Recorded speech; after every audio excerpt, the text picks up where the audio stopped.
Hey Dave, where are you right now? My water just broke. Please come home right away. Oh, that's impossible. I'm on a trip with Emma right now. I'm not nearby, so call someone else, like your parents. No way.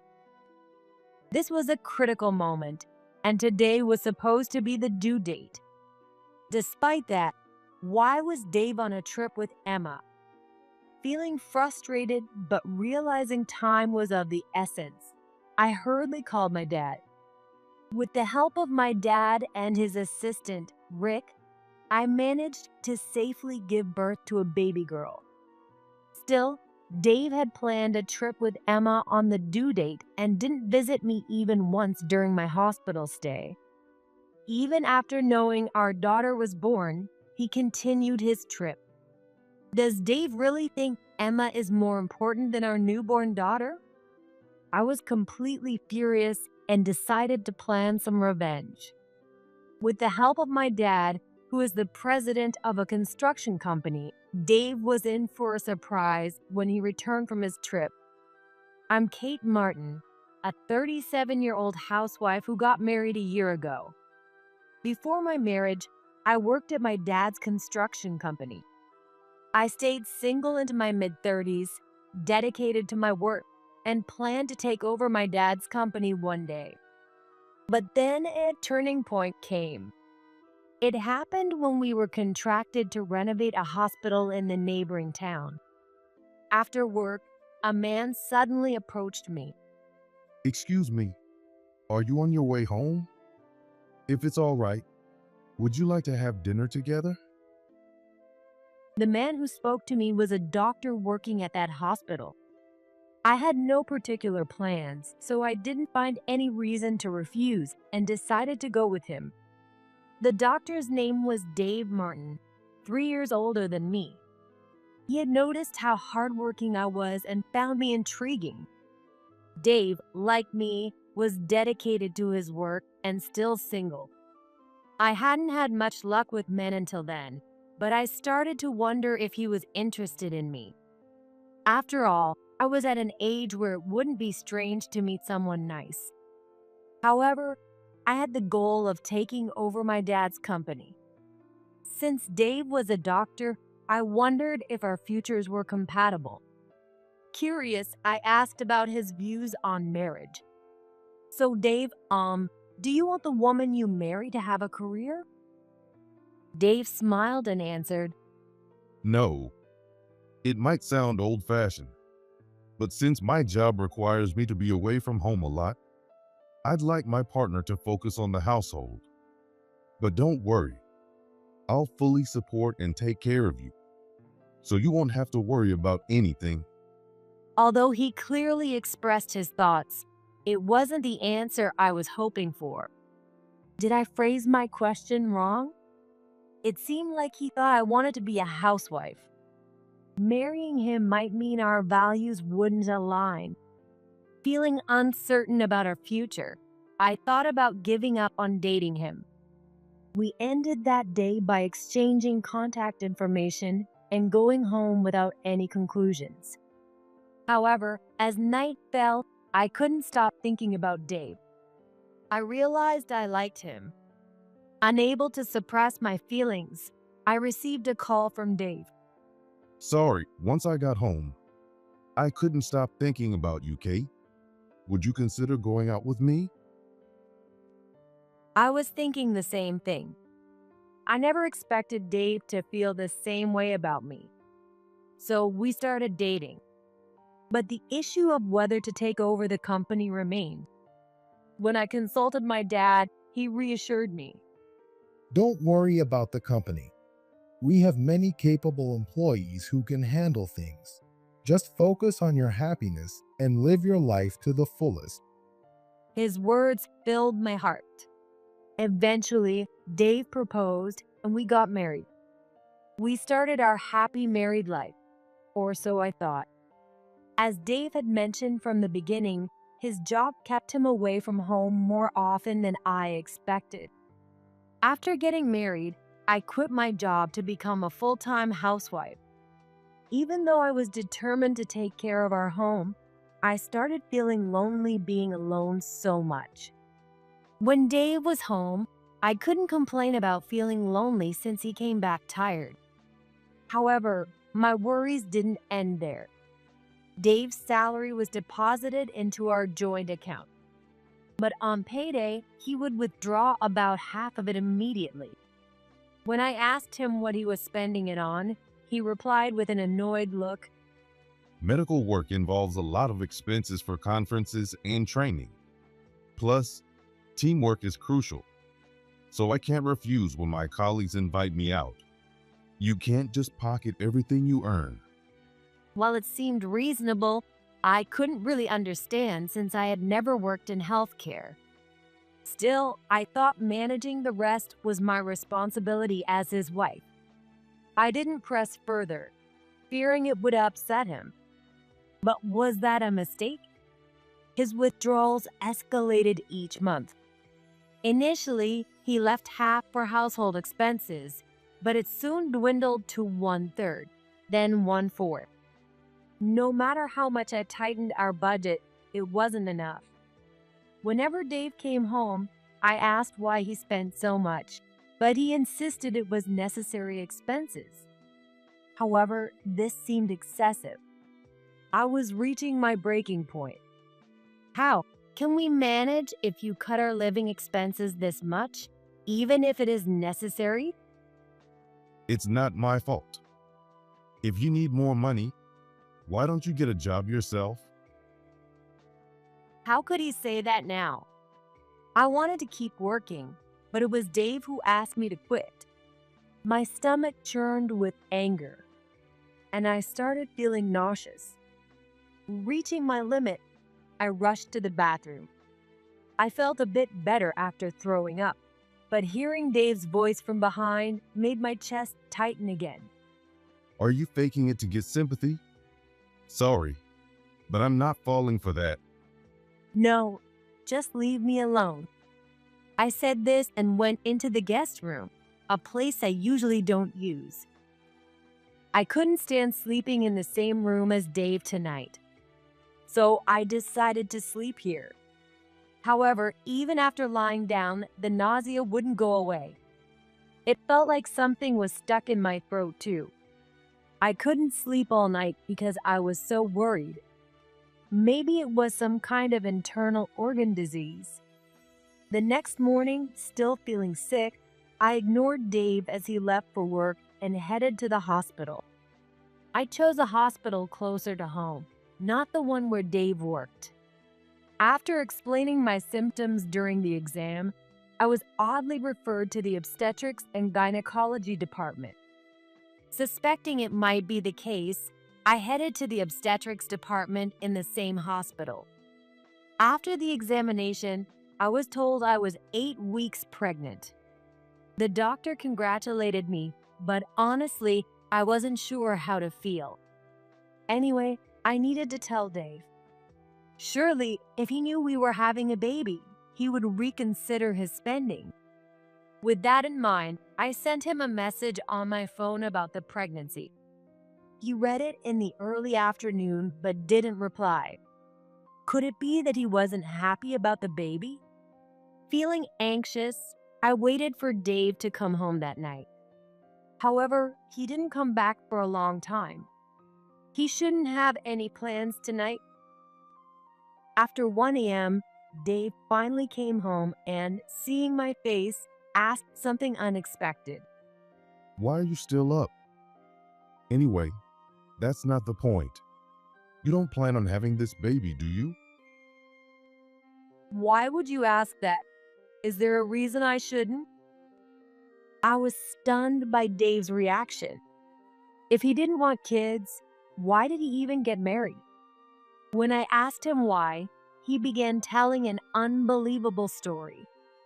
It turns out that Dave's childhood friend recently got divorced. She had defied her parents to marry, so she couldn't return home and was struggling alone. So Dave said he was helping her as much as he could. I was speechless. Why should you have to help her? Her divorce is her own problem. It's not that simple. Emma, she always helped me when I was bullied as a kid. Now I want to be there for her. Was this some kind of repayment for childhood kindness? I could understand his feelings, but shouldn't he prioritize his own child now? Then it hit me. Wait a minute. Are you saying the money you've been withdrawing for necessary expenses was going to Emma? Not all of it. Sure, I gave her some, but it's not like I'm using it for anything bad. His excuse made me furious. Even if he had good intentions, it's our household money. He should have discussed it with me first. Maybe it was the pregnancy hormones, but I blurted out something I shouldn't have. If Emma is so important to you, then leave. I'm divorcing you. Fine by me. I don't need someone who doesn't understand me. I should have married Emma in the first place. It was the exchange of harsh words. Dave said that and left the house. Last night, I was so angry that I might have gone too far. Besides, it's better for my baby to have their father around. I decided to apologize and called him, but he didn't answer, so I left a message apologizing for my harsh words. Still, he didn't read my message. Should I give up on having the baby? That evening, I visited my dad at the company he runs and told him everything that happened. My dad was furious. What is Dave thinking? He's married. Even if they are childhood friends, it's outrageous to cut back on living expenses to help her out. You're right. I should have managed things better. Should I give up on having this baby? As I asked while gently rubbing my belly, my dad shook his head vigorously. No, that child is a precious life. Kate, don't worry about anything else. Just focus on having a healthy baby. I'll take care of everything else. My dad's words brought tears to my eyes.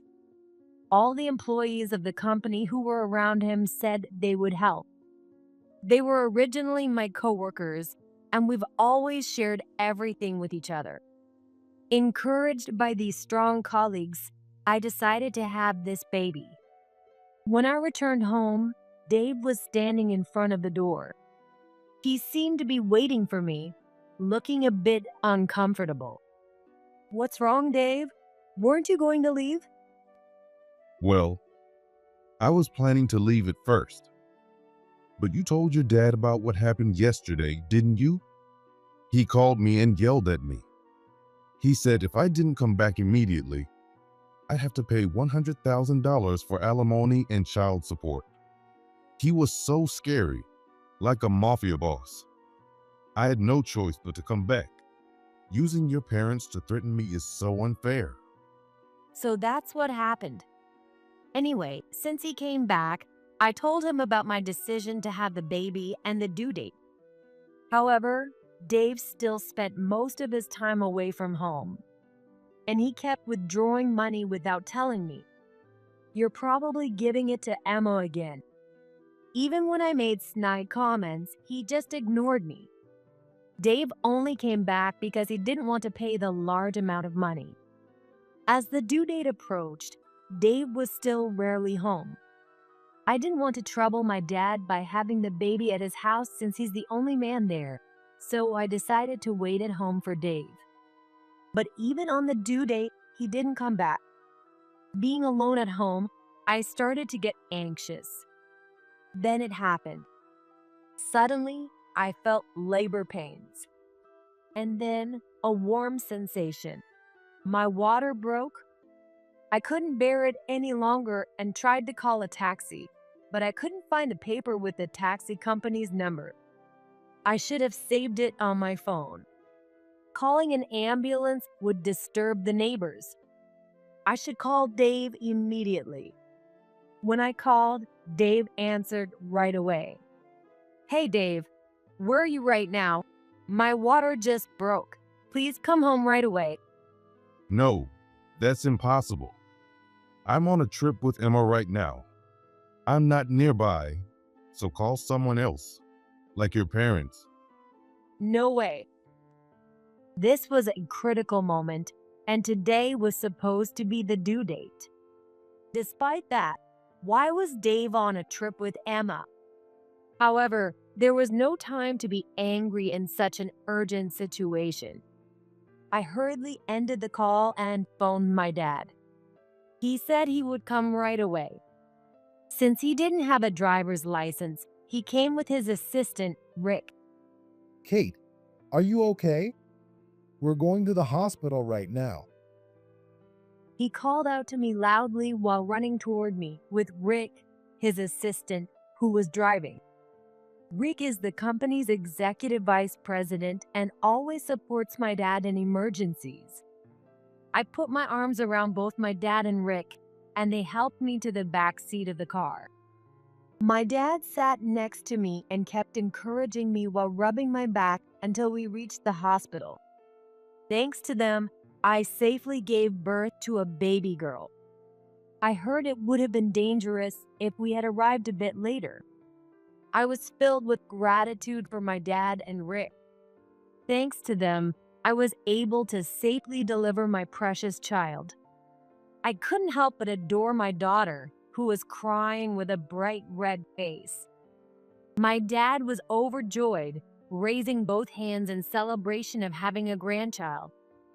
I asked my dad to bring Rick, who had been waiting outside the delivery room, inside. I wanted to thank the man who had saved my daughter's life as soon as possible. Rick came in, looking a bit embarrassed. Kate, congratulations on the birth of your baby. All thanks to you, underboss. Rick laughed and shook his head lightly when I called him by his old title. No, our company is now a legitimate company, so please don't call me that.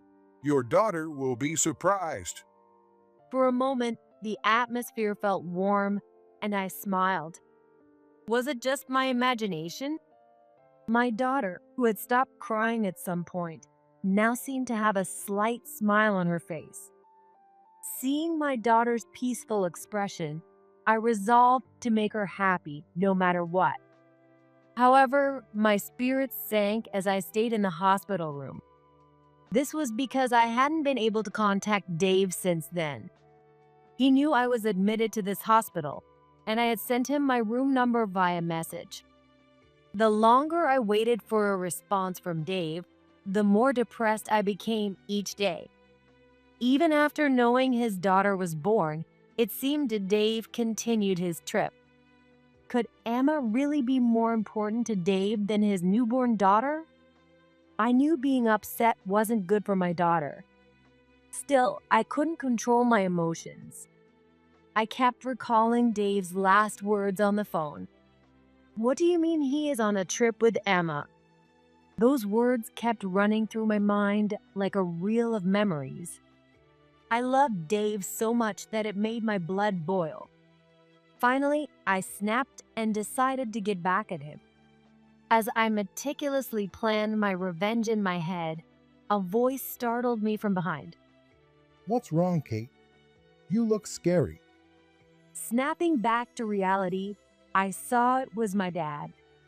"Dad, how long have you been standing there?" I just came in. I was going to say something, but you looked so angry, staring at the floor. Is it about Dave? I nodded quietly in response to my dad's question. Was my expression that frightening? I instinctively looked in the mirror and tried to force a smile. Since my dad was here, I decided to ask him for help with something. It was about the revenge plan I had just come up with for Dave. "Dad, I have a favor to ask. I need everyone at the company to help too."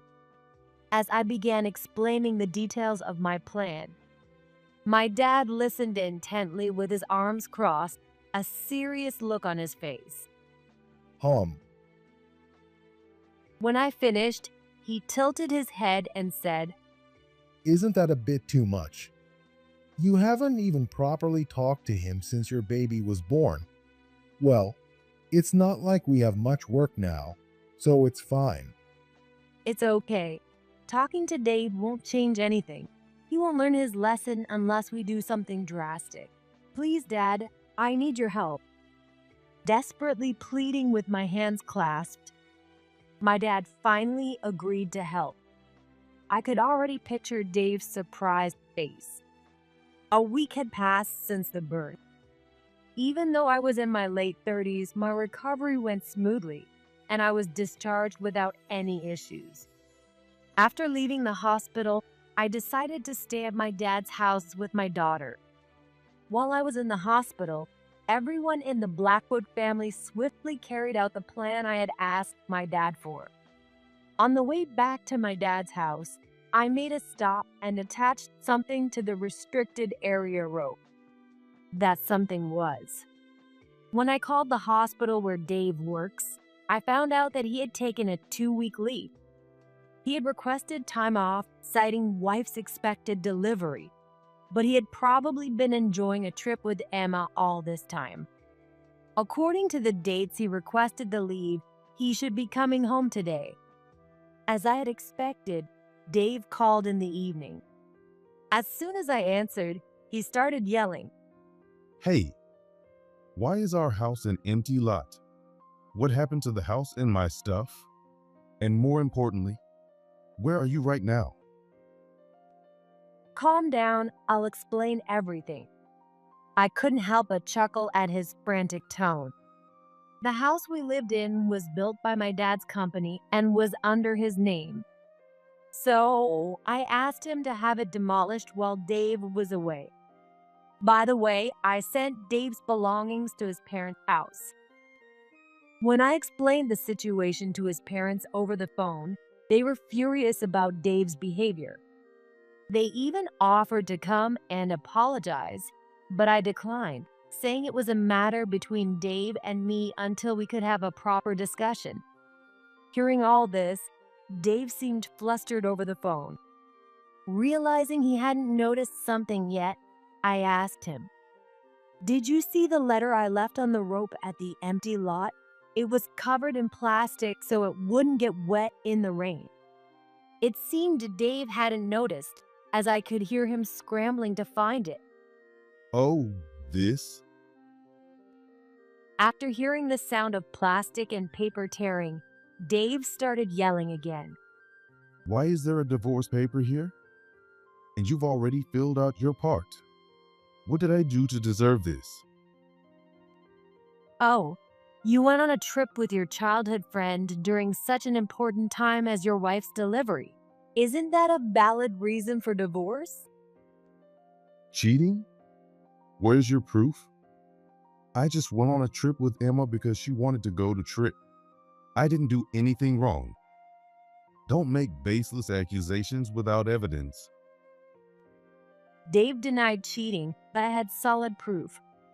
Right after giving birth, I told my dad about Dave and Emma's trip, and Rick heard it too. When Rick heard the name Emma, he reacted. Could it be Emma Brown? If so, that's my ex-wife who recently got divorced. I remembered that Rick had gotten married about a year ago, but I had never seen his wife's face and recently heard that they had divorced. I described Emma's features as I knew them from Dave, and it seemed to match Rick's description. Then Rick said, If it's the hotel Emma mentioned wanting to go to, I have a good idea where it is. I'll send some of my colleagues to check it out. Following Rick's instructions, a few young employees from the company went to the hotel where Dave and Emma were staying. They stayed in the room next to them, took photos of Dave and Emma walking together, and even recorded their nighttime activities through the walls. When I told Dave that these would all serve as evidence, he couldn't say anything and hung up the phone. I knew exactly where he would be going next. After a while, Rick and I went to the place where we expected Dave to be. It was the apartment where Rick had lived with Emma before their divorce. Rick had divorced Emma because she was cheating. Rick had told her to leave, but she showed no signs of moving out, so Rick had left instead. When we arrived, sure enough, Dave was there. His car was in the parking lot. Rick immediately headed to Emma's room, and I followed. When I rang the doorbell, it was Emma who answered. She looked surprised to see Rick. Rick, what are you doing here? And isn't that Dave's wife? Why are you together? Emma, it seems you didn't even know where your husband worked while you were married to me. This lady is the daughter of our company's president. Emma's eyes widened even more in shock. No, that can't be. Dave's wife is connected to Rick's company? For the year Emma had been married to Rick, she had shown no interest in his work, neglected their home, and spent her time with other men. So, it wasn't surprising she didn't know that Rick worked at my family's company, where Dave is my husband. But now wasn't the time to discuss this, so I turned my attention to the back of the house, where Dave was likely to be. Dave, make sure to fill out that divorce paper properly and submit it. If you find it troublesome, just sign it and I'll handle the submission for you. Hearing my voice, Dave appeared from the back holding the divorce paper in his hand. This one? Yes, that's it. Just as I was eager to finalize the divorce, Rick interrupted. Wait a minute. Your husband cheated with Emma. We have proof, so he needs to sign a pledge to pay the alimony before we submit the divorce papers. Geez, alimony. Well, with my income, it's not that big of a deal. Dave said with a nonchalant expression. But Rick gave Dave a sinister smile, as if to say, "Do you really think it'll be that easy?" It seemed he had something in mind. Rick then turned to Emma. And Emma, you haven't paid the alimony for your affair yet. I even gave you the apartment. What's your excuse? I have had enough. Pay up the alimony now, every last cent. Rick's intimidating tone left Emma flustered. Seeing this, Dave tried to defend Emma. This is like a mafia move. Kate's father was the same way. This is outright intimidation. What kind of people work at this company? Everyone's scary. Mafia? Up until recently, everyone here used to call me underboss. Dave's face went even paler. He looked at me nervously and said, So, does that mean your family, the Blackwood family, is? "Yes, exactly what you're thinking. But now we're a legitimate business. My dad is well respected in the community for his honest work, which is why even your parents trusted him and didn't object to our marriage." Emma also didn't seem to know as she turned pale. She looked like she was thinking she had to pay the alimony quickly or face unknown consequences. Hey, Rick, I'll work and pay you back little by little. Can you wait until then? I'm fine with that, but Emma, it's not just about paying me. You had an affair with her husband, so you need to pay Kate alimony too. Rick's intimidating voice made Emma look scared as she answered quietly. Yes. Good. That settles it. People who do bad things need to make things right. That's right. And Dave, you will also sign a pledge stating that after the divorce, you will not have any contact with our daughter. Normally, Dave would have argued back, but now he just nodded meekly like Emma had earlier. Yes. Rick and I weren't threatening them by using our positions. It's just that our principle of making sure things are done properly hadn't changed. I took the signed pledge and the divorce papers from Dave and left with Rick. I owe Rick a lot, so I need to thank him properly. Rick, thank you so much for today. If it weren't for you, Dave would have gotten away with everything, and I would have been left crying. No, I should be thanking you. Because of you, I have a way to get alimony from Emma. I can finally move on from her. Rick and I feel a great sense of relief. Even though we had cut ties, there was still some unresolved frustration. But now I could let go of the past and look forward to living a positive life. The next day, when Dave returned to work after his 2-week leave, he was greeted by the furious face of the hospital director. Rick's junior coworkers had sent photos of Dave's trip with Emma and recorded audio of their nighttime activities through the hospital's website contact form. It was probably Rick's idea. I really admire Rick's thoroughness.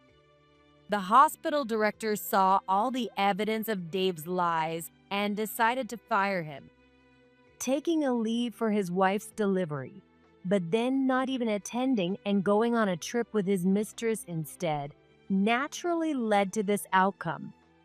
I learned this when my former in-laws came to apologize after the divorce was finalized. They told me all about Dave's current situation. And so the alimony that Dave was supposed to pay was covered up front. Of course, he said he would make Dave pay it back later. Dave's inappropriate behavior had become well known among the local medical community. In this small rural area, rumors spread quickly to neighboring towns. So, it was no surprise he couldn't find a new job. In the end, Dave remained jobless and continued to stay with Emma. Meanwhile, Emma was working multiple part-time jobs from morning until late at night to pay the alimony to Rick and me. Since Dave was living off her, he was probably being treated poorly. Sure enough, I received a call from Dave asking for help. Kate, I was wrong. Please, can't you get me a job at your company? I'll put up with all the tough guys there, no matter how scary they are or how badly they treat me. Oh, what happened? You were so scared of our company before. According to Dave, Emma was making him do a lot of chores since she was busy with her part-time jobs. Even for simple cleaning tasks, if he left any dust, she made him redo it. Furthermore, if she didn't like the seasoning of the food that Dave cooked, she threw it in the trash. I never imagined Emma could be so terrifying. Sure, she was strong-willed even as a kid, but sometimes she even chases me with a knife. I don't think I can survive this. Well, she did protect you from bullies as a kid. Even I'd be scared of such a strong-willed woman. Indeed, there wasn't a single person in our family, even before we went straight, who would do such a dangerous thing. It's surprising that even ordinary women can be so terrifying. But despite feeling a bit of sympathy, helping Dave would mean eventually letting him see our daughter. If possible, I don't want him to meet her now. Maybe one day when she grows up and decides she wants to meet her father on her own. So I hardened my heart and responded coldly. Sorry, Dave, but I can't help you. You made your bed, now you have to lie in it. Find a job and make enough money to move out from Emma's place on your own. With that, I hung up the phone without waiting for his reply. Even though he had a medical license, he would have to figure something out eventually. However, a shocking event happened soon after. While watching TV at home, I saw a news report that Dave and Emma had been arrested. Upon hearing more details, it turned out that Dave, desperate for money, found a high-paying part-time job online. Emma jumped at the chance and joined him. But it was a shady job in the underworld. They were recruited through social media to be couriers. They were supposed to deliver phones to designated locations, but the phones contained details of illegal transactions. Even though Dave and Emma claimed they didn't know about it, that wouldn't get them off the hook. Dave knows nothing outside of the medical field and is clueless about the world. Maybe that's why he got involved in such shady business when I told him to find a job on his own. Of course, blaming me doesn't lessen his guilt. In any case, Dave needs to pay for his actions. Right after the divorce, I started working at my family's company again. During a break at work, I told everyone about Dave and Emma's incident and the events leading up to it. Everyone was more shocked by Emma's rough treatment of Dave than by the incident itself. Even we wouldn't go that far. She's really scary. No wonder Rick divorced her so quickly. Rick nodded in agreement as everyone expressed their surprise about Emma. Well, maybe the real bad guys aren't the ones from our world. Those who act all high and mighty without knowing anything are scarier.